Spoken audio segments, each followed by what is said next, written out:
तो बच्चों ये आपको दिख रहा होगा, ये रदरफोर्ड का मैंने मॉडल बनाया है। यहाँ से आपको सारी चीजें हायर क्लासेस की भी एक्सप्लेन करूंगा, तो ये मॉडल इंपॉर्टेंट है। पहला, रदरफोर्ड का मॉडल का जो पहला नाम है वो क्या है? गोल्ड फॉयल, क्योंकि उसने गोल्ड लिया था। दूसरा क्या? अल्फा पार्टिकल लिया है, तो अल्फा स्कैटरिंग पार्टिकल है, उसके बारे में चर्चा करेंगे।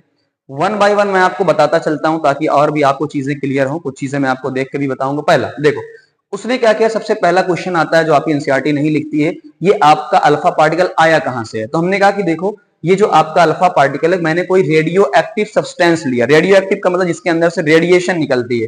तो जैसे आपका रेडियम वगैरह नाम सुना होगा ना, रेडियम, प्लूटोनियम, यूरेनियम ना। रेडियम मैंने लिया, तो वो क्या है? आपका सब atomic particle, radio active substance है, जिससे अल्फा निकलेगा। और अल्फा से हमें क्या मिला? प्लस। तो मैंने यहाँ पे प्लस बनाया है, अल्फा है। फिर ये आता सर, ये क्या है? ये क्या है? ये है क्या? इसके बारे में बता दीजिए थोड़ा सा। मैंने कहा ये कुछ नहीं है, ये आपका पीबी का जो लेड का बॉक्स है। क्यों सर, हमने ऐसा क्यों लिया? क्योंकि देखो, जो अल्फा पार्टिकल यहां से निकल रहे हैं, हो सकता है कि वो अल्फा पार्टिकल इधर उधर फैल जाए, चारों तरफ फैल जाए ना भाई। रेडियो ऐसा तो नहीं कि खाली एक डायरेक्शन में निकालेगा, हो सकता है वो चारों तरफ फैल जाए। तो चारों तरफ ना फैल पाए, रेडियो एक्टिव चीजें कंट्रोल तो होती नहीं भाई, न्यूक्लियर रिएक्शन कहां कंट्रोल हो पाती है। तो उसको अल्फा को क्या कर लेगा? वो एब्जॉर्ब कर लेगा, इधर उधर नहीं जाने देगा। अगली चीज क्या है कि ये स्पीड देखो कितनी है, इसकी स्पीड, यहां बहुत सारे राज छुपे हैं। इतनी तेज स्पीड, 16,000 किलोमीटर पर सेकंड। कितना है? 16,000 किलोमीटर पर सेकंड की स्पीड से।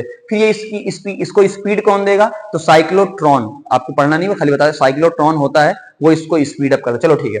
तो ये इतनी तेज यहां से निकला, प्लस चार्ज यहां से निकला। ये मैंने क्या लिखा है? PB slit. पीबी स्लिट क्यों लगाया? ताकि वो रास्ता प्रोवाइड कर सके भाई, इसी रास्ते से आपको जाना है, इधर उधर नहीं जाना है। ये हमने क्या लिखा? Gold thin foil. अब यहां पे एक्सपेरिमेंट में पूरा नहीं बता, हल्का सा बता देता हूं। जब हमने ये फॉयल नहीं लगाई थी, ये फुल स्पीड से टकरा रहा था, ये फुल स्पीड से यहां पे टकरा रहा था। तो यहां पे देखो, एक मैंने क्या लगाया? ZnS, यानी जिंक की स्क्रीन। यही लगाया जाता है जितने भी एक्सपेरिमेंट हैं, इलेक्ट्रॉन, प्रोटॉन, न्यूट्रॉन, सबके डिस्कवरी में ZnS। क्यों? जब एक चार्ज, इसका हल्का सा बताता हूं, देखो, जब भी ZnS, जो जिंक सल्फाइड की स्क्रीन है, जब भी कोई चार्ज्ड पार्टिकल इसके ऊपर टकराएगा, टकराने के बाद एक चमक पैदा होती है। क्या पैदा होती है? चमक पैदा होती है। तो जब हमने देखा, हमने गोल्ड नहीं लगाया था, तो सीधा किस पे टकरा रहा था? इसके ऊपर टकरा रहा था, तो चमक बहुत ज्यादा थी, बहुत ज्यादा थी, चमक बहुत ज्यादा थी। अब जैसे ही हमने गोल्ड फॉयल लगा दिया, अब आपके पास तीन कहानी मिलेगी। एक कहानी क्या है कि हो सकता है कि भाई ये इसके आर पार चला जाए। पहली कहानी कि हो सकता है ये आए आर पार चला जाए, आर पार चला जाए। हो सकता है ये क्या? डिफ्लेक्ट कर जाए, डिफ्लेक्ट कर जाए। क्या हो सकता है? ये वापस चला जाए। तो तीन कहानी मिलती है, या तो आएगा, या तो डिफ्लेक्ट कर जाएगा, या तो फिर आर पार हो जाएगा, वापस चला है ना। तीन कहानी। तो ब्राइटनेस थोड़ी सी क्या हो गई? कम हो गई। तो यहां तक की हमारी पूरी बातें आपको एक्सप्लेन मैंने कर दिया है। चलो, फिर क्वेश्चन और आता है कि गोल्ड फॉयल ही क्यों लिया? क्या रदरफोर्ड एक सोनार खानदान का था? क्या वो सोनार था कि उसने बहुत सारे सोने थे, बहुत सारा सोना ही उसको मिल रहा था? ऐसा नहीं है। इसके पीछे भी कई सारे रीजन है, मैं आपको एक्सप्लेन करने की कोशिश करता हूं कि ऐसे क्यों है। चलो,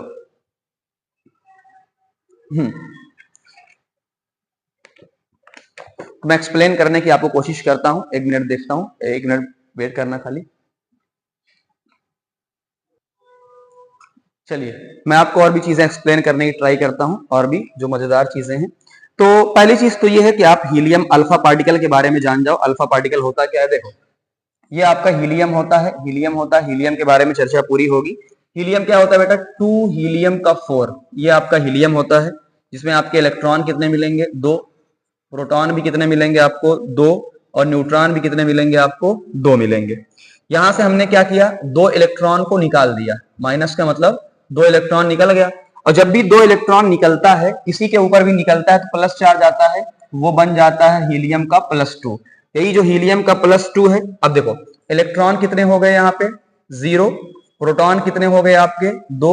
न्यूट्रॉन कितने हो गए? 2। तो यानी हम ये कह सकते हैं इलेक्ट्रॉन 0 है, तो सिर्फ क्या बचे हैं? ये लोग। तो इसे बोला जाता है अल्फा पार्टिकल। तो अल्फा, या ऐसे, या बोला जाता है हीलियम का न्यूक्लियस, है ना। ये चीज हीलियम का न्यूक्लियस बोला जाता है, क्योंकि इसके अंदर सिर्फ क्या बचा? इलेक्ट्रॉन बचा ही नहीं, सिर्फ न्यूक्लियस बचा हुआ है, पहला। उसके बाद हम ये लिख सकते हैं कि गोल्ड हमने क्यों लिया था। अगला क्वेश्चन आता है, हमने गोल्ड क्यों लिया था? उसका 3 रीजन है। गोल्ड हमने क्यों यूज किया है? गोल्ड क्यों यूज किया, उसका 3 रीजन है। पहला रीजन आपका आएगा, हैवी मेटल है, हैवी। तो पहला रीजन मैं आपको पूरा, हैवी मेटल है, थर्मली स्टेबल है, पूरा रीजन बताता हूँ एक्सप्लेन के साथ, इसलिए नोट्स लेकर आया हूं ताकि कोई भी चीज छूटे ना। और क्या है मैलिएबल, है ना, इसके बारे में कहानी पूरी एक्सप्लेन करता हूं, इसमें लिखा हुआ है।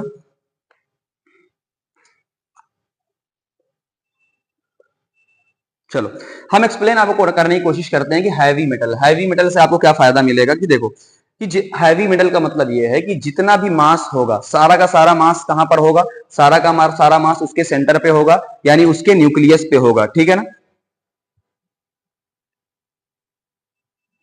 तो सुनो, अब ये कहने का मतलब क्या है, हैवी मेटल का मतलब ये देखो बेटा, मान लो ये क्या है, एक छोटा सा है। अब मान लो यहां से हीलियम आ रहा है, यहां से हीलियम आ रहा है, इसको ज्यादा डिफ्लेक्शन नहीं मिलेगा, तो हमको दिखेगा नहीं। बहुत समझना इस बात को, ये लिखा कहीं नहीं है, मैं आपको एक्सप्लेन कर रहा हूं। देखो मान लो मास छोटा सा है, कोई हैवी मेटल ना होता, बहुत हल्का सा होता, तो हीलियम क्या है, हीलियम खुद बड़ा सा है, 4 मास का है, 4 मास का, तो हल्का सा डिफ्लेक्शन मिलता। अब खुद सोचो, एक्सपेरिमेंट में देखना है कि आपको दिख पाएगा हल्का सा डिफ्लेक्शन। जैसे मैं देखो, क्या मैं हिला नहीं, आपको दिखेगा नहीं, बट मैं हिला था, मैं हल्का से मैंने अपनी मुंडी घुमाई थी, बट दिखेगा नहीं। तो अब हैवी से मतलब क्या है कि जब आपने क्या किया, इसको बहुत हैवी सा लिया, बहुत हैवी सा लिया, बहुत बड़ा सा लिया। अब जब हीलियम आएगा, इस हीलियम को ये भगा देगा, ले भाई दूर जा, ले भाई दूर जा, अब ये भगा देगा, तो अच्छा खासा डिफ्लेक्शन इसको शो करेगा, तो आपको अच्छे खासे तरीके से विजिबल हो जाएगा क्या हुआ है। चलो पहली बात ये हो गई। दूसरी बात की चर्चा करते हैं कि थर्मली स्टेबल का मतलब क्या है। थर्मली स्टेबल का मतलब क्या है, आप खुद सोचो। अभी थोड़ी देर पहले मैंने आपको बताया था बेटा कि इस वाले में नहीं, इस वाली स्लाइड में 16,000 की स्पीड से आ रहा है। किसकी स्पीड से आ रहा है, 16,000 की स्पीड से आ रहा है। अब खुद सोचो, अगर कोई 16,000 की स्पीड से आ रहा है, तुम एक छोटा पार्टिकल रखते हो, ये पिघल जाएगा कि नहीं पिघल जाएगा। इतनी ज्यादा स्पीड से आ रहा है, बार बार टक्कर मार रहा है, तो अगर कोई नॉर्मल मेटल होगा पिघल जाएगा। लेकिन थर्मली स्टेबल है, इसका मतलब यह है कितनी भी स्पीड से आएगा, आप कितनी भी स्पीड से लेकर आओ, वो पिघलेगा नहीं, वो पिघलेगा नहीं। मान लो कैसे, देखो ये आपने गोल्ड लिया, ये आपने गोल्ड लिया, मान लो ये बीच में से पिघल गया होता, तो लो पिघल गया पार, आर पार, आपको एक्सपेरिमेंट ही नहीं मिलेगा, आर पार हो गया, एटम है ही नहीं वहां पे, कहां से एक्सपेरिमेंट मिलेगा। लेकिन ये थर्मली स्टेबल है, यानी कोई आराम से इसके ऊपर असर नहीं होता। दूसरा क्या है, मैलिएबल है। अब मेन रीजन जो हमारी एनसीईआरटी लिखती है वो क्या है, मैलिएबल है। अब मैलिएबल का मैं पूरा आपको रीजन बताता हूं, मैलिएबल से क्या फायदा है उसके बारे में चर्चा करते हैं, पूरा फुल डिटेल में आपको चर्चा करते हैं मैलिएबल के बारे में। चलो एक कहानी समझते हैं मैलिएबल के बारे में। समझना कि मान लो ये आपका मैलिएबल ना हो। पहला, मान लो ये आपने चौड़ा सा गोल्ड लिया, चौड़ा सा गोल्ड लिया, और इस गोल्ड के अंदर मैंने माना, इस चौड़े से गोल्ड के अंदर मैंने माना कि आपका पूरा का पूरा, चलो इसको देखते हैं। मान लो ये मैलिएबल ना होता, थोड़ा मोटा सा होता, थोड़ा मोटा सा होता, एक एटम यहाँ पे होता, एक एटम यहाँ पे होता, एक एटम यहाँ पे होता, एक एटम यहाँ पे होता। अब हम 4 एटम की कहानी सुनते हैं, तो आपको समझ में आएगा। अगर ये मैलिएबल नहीं होता, बहुत पतला ना होता, तो ढेर सारे एटम उसके अंदर होते। अब कहानी समझना, कहानी समझना क्या हुआ होगा कहानी के अंदर। देखो कहानी ये है कि मान लो 4 एटम है, एक एटम मैंने ये बनाया, एक एटम ये बनाया, एक एटम ये बनाया, एक एटम ये बनाया। जब यहां से हीलियम आया होगा, जब यहां से हीलियम आया होगा इतनी स्पीड से, क्या सबसे ज्यादा टक्कर इसको मारेगा, उसके बाद इसको थोड़ा सा कम टक्कर मारेगा, इसको टक्कर और कम, और इसको टक्कर एकदम ना के बराबर मारेगा। तो अब समझना कहानी में समझाना क्या चाहता हूं। देखो सबसे पहले वाले एटम, इससे पूछो, इस पहले वाले एटम से पूछो क्या भाई क्या हुआ, इस पहले वाले एटम से पूछो क्या हुआ, ये कहेगा अरे यार बहुत तगड़ा धमाका हुआ, कोई बहुत तेज आया और मुझको बहुत तगड़ी वाली टक्कर मारी। उसने कहा अच्छा इतनी तेज टक्कर मारा। तुम दूसरे वाले एटम से पूछो, उसने कहा कि यार मैंने माना इसने 100 की स्पीड से टक्कर मारी, मैं मान रहा हूं, वैल्यू ले रहा हूं इसकी 100 की, ये इसने बोला यार 100 की स्पीड से उसने टक्कर मारी। ये वाला कहेगा अबे काहे झूठ बोलते हो, रहने दो, इतना भी तेज नहीं था। क्यों, अब यहां टक्कर मारने के बाद यहां आएगा तो स्पीड कम। उसने कहा 100 से नहीं मारी थी, 80 से मारी थी, इतना भी फेंको मत। अगला वाला कहेगा अबे तुम भी फेंक रहे हो, तुम भी, मुझसे पूछो, बहुत ज्यादा यार 40 की स्पीड से आया होगा, इतना भी नहीं। क्यों यार देखो ये तो बाद में है। अब ये वाला कहेगा भाई तुम लोग बकवास कर रहे हो, मुझ तक तो खबर ही नहीं पहुंची, यानी क्या है ये हल्का, मैं बस हल्का सा हिल गया था। तो आप खुद सोचो अगर ये मैलिएबल नहीं होता, एक ही गोल्ड के अंदर ये कुछ और बता रहा है, ये कुछ और बता रहा है, ये कुछ और बता रहा है, ये कुछ और बता रहा है, तो दिक्कत होती कि नहीं होती, तो दिक्कत होती है ना। इसलिए क्या है उन्होंने गोल्ड लिया, हम सिर्फ एक एटम यानी इतनी पतला बना दिया, एक एटम के बराबर, ताकि आराम से हमारा एक्सपेरिमेंट हो सके। चलो अब आते हैं असली कहानी की, हुआ क्या था रदरफोर्ड के मॉडल पे, उसके बारे में चर्चा करते हैं पूरी, रदरफोर्ड के मॉडल में एक्चुअल में। चलो देखते हैं। ये मैंने आपका स्फीयर ले लिया रदरफोर्ड के मॉडल में। अब समझना कहानी। सबसे पहला जो यहाँ से एक्सपेरिमेंट आ रहा, सबसे पहली चीज जो आ रही है उसके बारे में चर्चा करते हैं वन बाय वन। सबसे पहले क्या हुआ होगा, देखो पहला, पहले एक नंबर वन से पूछो। नंबर वन जब आया, नंबर वन आया, वो यहां से आया और सीधा निकल लिया। नंबर वन आया और सीधा निकल लिया। बहुत अच्छे से एक्सप्लेन करूंगा, बस आप समझना। नंबर वन आया और यहां से क्या हुआ, निकल लिया। जब यहां से नंबर टू आया, नंबर टू आया, यहां तक पहुंचा और यहां से ऐसे निकल लिया, है ना, नंबर टू ऐसे निकल लिया। और जो नंबर थ्री आया, नंबर थ्री, तो नंबर थ्री ऐसे आया और ऐसे ही पूंछ पकड़ के वापस चला, यानी ऐसे ही आया, ऐसे पूंछ पकड़ के वापस चला गया। अब मैं आपको एक्सप्लेन क्या करना चाहता हूं उसके बारे में। तुम नंबर वन को पकड़ो, नंबर वन को पकड़ो, तो नंबर वन आपसे क्या कहना चाहेगा उसके बारे में चर्चा करते हैं। देखो नंबर वन आपसे ये कहेगा, तुम वन बाय वन नंबर, हमने पूछा रदरफोर्ड के मॉडल में कि भाई नंबर वन जब तुम अंदर गए थे, नंबर वन से पूछो कि भाई नंबर वन जब तुम अंदर गए थे तुमने क्या देखा। तो नंबर वन कहा कि यार मैं अपना फुल स्पीड से अंदर जा रहा था, अंदर जा रहा था, और जब मैं फुल स्पीड से अंदर गया तो मैंने देखा यार वहां पे कुछ भी नहीं है, आराम से मैं पार हो गया, आराम से मैं पार हो गया।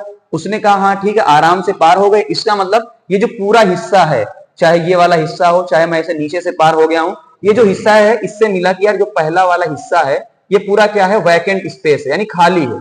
मैंने कहा नंबर वन ने बताया कि जो पहला हिस्सा है वो क्या है, खाली है। तो नंबर टू ने कहा ठीक है यार, अब तुम्हारी बात पे इतना ज्यादा यकीन तो है नहीं, मैं भी चल के देख लेता हूं। जब नंबर टू जा रहा था, नंबर टू, तो नंबर टू गया, उसने कहा हाँ यार उसने बात तो सही कही थी, उसने बात तो सही कही थी कि जब अंदर जाएंगे तो क्या है, खाली है, खाली। यहां तक तो उसको खाली दिखा, यार अंदर जा रहे हैं, आराम से जा रहे हैं, जा रहे हैं, जा रहे हैं, कोई दिक्कत नहीं है। अचानक से उसको झटका लगा, अचानक से जा रहा था सीधे और निकल लिया ऐसे, है ना। उसने कहा अरे यार नंबर वन तुमने तो झूठ बोला था यार, तुमने बोला कि यार अंदर खाली है, लेकिन पूरा खाली नहीं, तुमने पूरी बात नहीं बताई। तो जैसे ही इसके पास, यानी किसी ने इसको क्या कर दिया, डिफ्लेक्ट कर दिया। अब खुद सोचो, ये जो आ रहा था वो क्या था, प्लस, और अब किसी ने इसको डिफ्लेक्ट किया यानी भगा दिया, इसका मतलब यहां पर भी क्या होगा, प्लस होगा। तो यहां पर भी क्या होगा, प्लस होगा। पहली चीज तो ये होगा, टाइप टू आपको यहां बात समझ में आ गई होगी।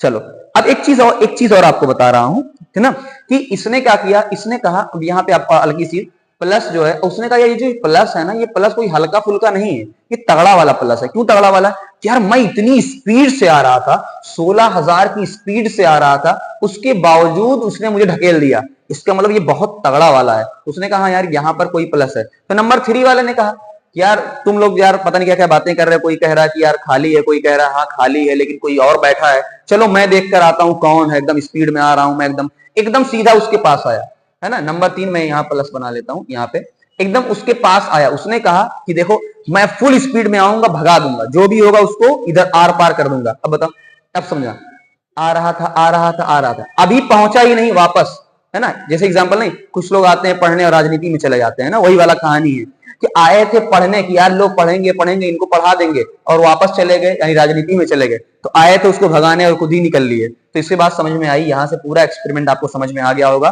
कि क्या क्या कहानी हुई होगी। अब चलते हैं हम असली कहानी की तरफ, कि आपकी बुक के अंदर क्या लिखा है आपको समझ में आ गया होगा। हम बुक को भी एक बार पढ़ के देख लेते हैं कि बुक में यहाँ पे क्या लिखा हुआ है। चलो अब रदरफोर्ड ने पहली चीज देखो, वन बाय वन आपको, आप पूरी कहानी समझ में आ गई होगी जो मैंने आपको समझाया है। चलो, most of the fast moving alpha particle pass straight, सही बात है। अक्सर पार्टिकल क्या होते थे, सीधे ऐसे, अक्सर पार्टिकल सीधे चले जाते थे, पहला। तो इससे क्या पता चला, यहीं पर साथ में देख लो, मैं दोनों एक साथ आपको करवा दे रहा हूं ताकि कोई प्रॉब्लम आपको ना हो। हाँ, दोनों एक साथ हो जाएगा तो ज्यादा सही रहेगा। क्या क्या पता चला, देखो उन्होंने कहा कि जो अक्सर पार्टिकल है, अक्सर पार्टिकल सीधे निकल लिए, सीधे निकल लिए।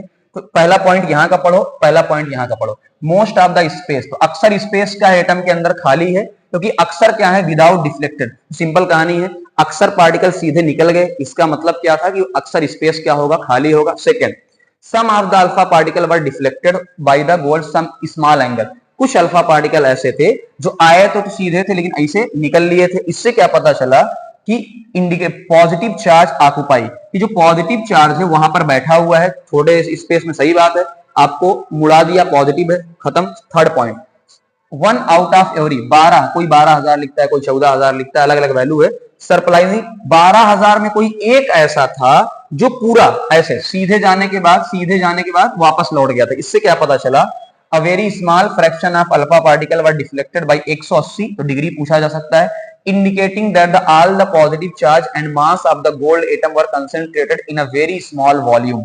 वेरी स्मॉल वॉल्यूम, मैंने आपसे कहा था ना कि वो आए थे कि भैया ये जो मास है इसको हम हटा देंगे, तोड़ देंगे, आए और राजनीति में चले गए, आए थे पढ़ने, राजनीति में चले गए, है ना। तो वही वही कहानी यहां पर है कि वो इतना, यानी जो टोटल मास है 180 से ढकेलने का मतलब क्या है कि जो टोटल मास है वो एक छोटे स्फेयर के अंदर ही बैठा होगा। बाद में उसको पता चला कि उसको क्या बोला गया है, न्यूक्लियस बोला गया है, उसके बारे में भी चर्चा कर लेते हैं। चलो तो इस चीज को पढ़ लो, ड्रा है ना पूरा। तो उन्होंने कहा ठीक, from the data he also calculated that the radius of the nucleus, radius क्या थी 10 की power 5 time less than the radius of the atom, यानी जो एटम होता है, आपने एटम के बारे में पढ़ा था, 10 की पावर क्या था -10, तो इसका मतलब उससे भी 5 टाइम कम, तो आप ये कह सकते हो कि इसका कितना होगा 10 की पावर -15, ये है। अब यहां से क्या पता चला, पहला न्यूक्लियर मॉडल यानी न्यूक्लियस का, देयर इज अ पॉजिटिवली, ये आपका इंपॉर्टेंट है, रदरफोर्ड का पूरा experiment, there is a positively charge concentrate in an atom called the nucleus, है ना, कि पॉजिटिव चार्ज एक ही जगह पर क्या है, ऐसा नहीं फैला नहीं है, एक ही जगह पर पूरा बधा हुआ है। Nearly all of the atom, जितना भी एटम का मास है, हमने इलेक्ट्रॉन को निग्लिजिबल माना, जितना भी मास है वो किसके अंदर होता है, आपके इसके अंदर होता है। The electron revolve around the nucleus in a circular path. इनका ये कहने का मतलब है कि इनका कहने का मतलब ये है कि मान लो ये आपका क्या है, एटम है, इसके अराउंड क्या है, न्यूक्लियस है, तो इलेक्ट्रॉन क्या करता है, इसे रिवॉल्व करता है, ऐसे चारों तरफ चक्कर लगाता है, इलेक्ट्रॉन चक्कर लगाता है, इलेक्ट्रॉन चक्कर लगाता है, ये आपका the size of the nucleus is very small. सही बात है कि जो साइज ऑफ द न्यूक्लियस है वो बहुत ज्यादा कम है, ठीक है ना। चलो अब अगले पॉइंट की तरफ मैं आपको बढ़ाने से पहले ये बताना चाहूंगा, देखो यहाँ इन्होंने बात हुई, ये जो पूरा पैराग्राफ आपका है, पूरा पैराग्राफ है, इस पूरे पैराग्राफ को मैं आपको समझाने की ट्राई करता हूँ क्या हुआ है इस पूरे पैराग्राफ में, उन्होंने क्या बताया है, और वहां पर और भी चीजें क्या आती हैं उसके बारे में चर्चा कर लेते हैं। देखो यहां तक पूरी हमारी बात हो गई थी, अगली बात करते हैं। देखो इन्होंने कहा भाई एटम क्या करता है, रिवॉल्व करता है, तो मैंने कहा हाँ यार एटम रिवॉल्व करता है, ये मान लो मैंने न्यूक्लियस बनाया, ये मैंने प्लस का मतलब क्या है, न्यूक्लियस मैंने बताया। इन्होंने कहा कि एटम इलेक्ट्रॉन क्या करता है, रिवॉल्व, तो मैंने ये इलेक्ट्रॉन लिया, मैंने कहा हाँ यार ये इलेक्ट्रॉन क्या करता है, यहाँ पे ऐसे ऐसे रिवॉल्व करता है, सही बात है, ये इलेक्ट्रॉन रिवॉल्व करता है। अब यहीं पर एक सिंपल इन्होंने ये बात कह दिया, अब यहीं पर फंस गए, यहीं पर ये क्या हो गए, फंस गए। क्यों फंस गए उसके बारे में चर्चा करते हैं। फंस इसलिए गए ये पूरे के पूरे, इनकी यही कमी बन गई है ना। एक आपके जो है मैक्सवेल आया था, मैक्सवेल की थ्योरी है ना, डीमेरिट रदरफोर्ड, ठीक है। बाद में आपकी कई सारी थ्योरीज आई और थ्योरीज में यह बताया गया जब भी कोई चार्ज पार्टिकल, समझ रहे मैं क्या कहना चाहता हूं, जब भी कोई चार्ज पार्टिकल सर्कुलर ऑर्बिट में रिवॉल्व करता है, देखो इलेक्ट्रॉन क्या है, एक चार्ज पार्टिकल है, जब भी कोई चार्ज पार्टिकल कोई भी सर्कुलर ऑर्बिट में रिवॉल्व करता है वो अपने अंदर से एनर्जी छोड़ता है, अपने अंदर से क्या छोड़ता है, एनर्जी। उस एनर्जी को बोला जाता है इलेक्ट्रोमैग्नेटिक वेव। इलेक्ट्रोमैग्नेटिक वेव के फॉर्म में एनर्जी क्या करता है, छोड़ता है। अब तुम खुद सोचो बेटा, ये इलेक्ट्रॉन सही बात है रिवॉल्व करता है, रिवॉल्व करता है, हमने कहा हाँ एक सर्कुलर ऑर्बिट में रिवॉल्व करता है, अपने अंदर से एनर्जी छोड़ेगा। अब अगर वो अपने अंदर से एनर्जी छोड़ेगा तो एनर्जी कम होगी कि नहीं होगी, तो हमने कहा हाँ यार इलेक्ट्रॉन जो पहले ऐसे बड़ा सा चक्कर लगाता था, ये इलेक्ट्रॉन एक बड़ा सा चक्कर लगाता था, अब एनर्जी उसकी कम होगी, थोड़ा छोटा चक्कर, कम होगी कम होगी, होते होते होते होते क्या करेगा, एक दिन ऐसा आएगा एनर्जी कम होते होते वो इस न्यूक्लियस के अंदर गिर जाएगा। और जब वो न्यूक्लियस के अंदर गिर जाएगा इसका मतलब एटम स्टेबल है ही नहीं, एटम स्टेबल है ही नहीं। तो आपको ये बात समझ में आ गई होगी, कोई भी आपका ऑर्बिट, भाई इलेक्ट्रॉन रिवॉल्व कर रहा है तो एनर्जी रेडिएट करेगा, क्योंकि ये बोला गया, मैक्सवेल की थ्योरी आई थी। मैक्सवेल की थ्योरी ये आएगी कि अगर कोई भी, इतना ही कहानी आपको याद रखना, अगर कोई भी चार्ज पार्टिकल, चार्ज ये इलेक्ट्रॉन का एक चार्ज पर, कोई भी चार्ज पार्टिकल अगर सर्कुलर ऑर्बिट में रिवॉल्व करता है, अपने अंदर से एनर्जी छोड़ता है, इलेक्ट्रोमैग्नेटिक वेव के फॉर्म में एनर्जी छोड़ता है, तो अगर वो एनर्जी छोड़ेगा तो इन्होंने कहा कि वो रिवॉल्व करता है, अब जाहिर सी बात है एनर्जी छोड़ेगा तो एनर्जी कम होगी, एनर्जी कम होते होते होते होते एक दिन वो गिर जाएगा और एटम क्या हो जाएगा, अनस्टेबल हो जाएगा। तो ये पूरी रदरफोर्ड की एक कमी बन गई थी। फिर हम देखते हैं आगे और क्या चीज है। तो इतनी बातें रदरफोर्ड में, इससे ज्यादा आपको पढ़ने की जरूरत नहीं है। और देखो ये आपका, ये पूरी चीजें आप पढ़ सकते हो। Any particle circular view undergo acceleration, during acceleration charge particle would radiate energy thus the revolving electron would lose energy finally fall into the nucleus। ये पूरी बातें आपकी हो गई। चलो, तो बोर, अब यहाँ पर एक साइंटिस्ट आए और उनका नाम क्या था, बोर ऑर्बिट, बोर मॉडल था। अब बोर के खाली आपको ध्यान क्या रखना, इतना, only certain special orbit known as discrete orbit of the electron are allowed inside the atom। इन्होंने एक सिंपल सी बात कही कि देखो, हाँ माना, इन्होंने कहा सही बात है, इलेक्ट्रॉन रिवॉल्व करता है, बट आपको ध्यान क्या रखना है, स्पेशल ऑर्बिट, जिसका क्या है, डिस्क्रीट ऑर्बिट, इनके, यानी इलेक्ट्रॉन सिर्फ उस ऑर्बिट में रिवॉल्व करता है जहां पर एनर्जी रेडिएट नहीं होती है, जिसे हम स्पेशल ऑर्बिट का नाम देंगे। While revolving in a discrete orbit the electron do not radiate energy. तो एक लाइन में बोर मॉडल को खत्म करो। बोर ने बस इतना बताया कि हाँ, इलेक्ट्रॉन रिवॉल्व करता है गोल गोल, लेकिन इस ऑर्बिट को बोला गया स्पेशल या डिस्क्रीट ऑर्बिट, जहां पे एनर्जी का रेडिएशन नहीं होता है। बस इतनी ही बातें उसके अंदर थी। चलो अगली बात देख लेते हैं। इन orbit, these orbit are shell are called energy level. इन्होंने कहा कि भाई ये जो ऑर्बिट आपने बताई जिसमें वो रिवॉल्व करता है, ये क्या है, न्यूक्लियस है। ये जो चारों तरफ है, ये देखो, या ये है, यहां मान लो इलेक्ट्रॉन घूम रहा है, तो इलेक्ट्रॉन, इसे क्या बोला गया, शेल। याद क्या रखना है, जो मैं आपको बताऊं उतना ही याद रखना है। इसका नाम क्या है, चाहे आप ऑर्बिट बोलो, शेल बोलो, या एनर्जी का लेवल बोलो, एनर्जी का लेवल बोलो, बस इतना ध्यान रखना है, के से शुरू होता है। कहां से शुरू होता है, के। देखो, के, एल, एम, एन, ओ, इतनी बातें खाली आपको याद रखना है और कुछ भी नहीं। These orbit are shell are represented by the letter K, L, M, N. अब किससे भाई के से शुरुआत क्यों हुई, बच्चे पूछते हैं, बट हमारे पास इसका जवाब नहीं। उन्होंने भाई अपना डिस्कवरी किया था, उन्होंने बता दिया, बस बात खत्म। के से शुरुआत है, इतनी बातें आपको करनी है और कुछ नहीं। अब आते हैं न्यूट्रॉन के। बाकी ये कुछ देखो कितना आसान आसान क्वेश्चन है कि on the basis of Thomson it will explain how the atom neutral. हमने कहा न्यूट्रल कैसे होता है, जितना इलेक्ट्रॉन होता है उतना ही प्रोटॉन होता है। रदरफोर्ड सब एटॉमिक पार्टिकल पर न्यूक्लियस, तो उन्होंने कहा न्यूक्लियस के अंदर क्या होता है, सब एटॉमिक पार्टिकल प्रोटॉन होता है। न्यूक्लियस के अंदर प्लस चार्ज था और प्लस क्या होता है, प्रोटॉन होता है। Draw the sketch of Bohr model of atom with series, तीन शेल। तीन शेल क्या होगा, के, एल, एम, तीन पूछा गया, 1 2 3, खत्म। आगे, what do you think would the observation if the alpha scattering experiment is carried out using foil of metal other than gold। अब ये क्वेश्चन देखो, उन्होंने कहा अगर गोल्ड के अलावा कोई एक्सपेरिमेंट आप कोई और फॉयल लेते, एल्युमिनियम वगैरह, तो क्या होता, हम कहते जो ऑब्जर्वेशन हमें मिलता वो ना मिल पाता। कि गोल्ड बहुत पतली थी और बहुत पतले होने की वजह से हमें परफेक्ट ऑब्जर्वेशन मिला। मैंने वो समझा दिया था कि 100 80 वाला 20 वाला एग्जाम्पल आपको समझा दिया था। न्यूट्रॉन की खोज के बारे में क्या चर्चा, देखो, जे चैडविक, चैडविक का नाम है, discover another sub atomic particle which had no charge. यानी न्यूट्रॉन के ऊपर, ये देखो, इनका मतलब न्यूट्रॉन जीरो, न्यूट्रॉन पे कोई भी चार्ज नहीं होता है। It was eventually named as neutron. Eventually neutron are present in the nucleus of all atom except hydrogen, है ना, ये वर्ड आप याद रखना, मैं बताऊंगा क्यों। हाइड्रोजन के अलावा सबके अंदर न्यूट्रॉन होता है। The mass of an atom is therefore given by the sum of the mass of the proton and nucleon. अब मैं इसके बारे में थोड़ा चर्चा कर लेता हूं ताकि आपको कोई भी प्रॉब्लम ना हो कि क्या इसका, इनका कहने का मतलब क्या है, उसके बारे में चर्चा कर लेते हैं। चलो इसके बारे में चर्चा कर लेते हैं। देखो, ये है कि आपका ये मान लो एटम है, ये आपका पूरा क्या है, ये आपका एटम है। एटम में क्या होता है,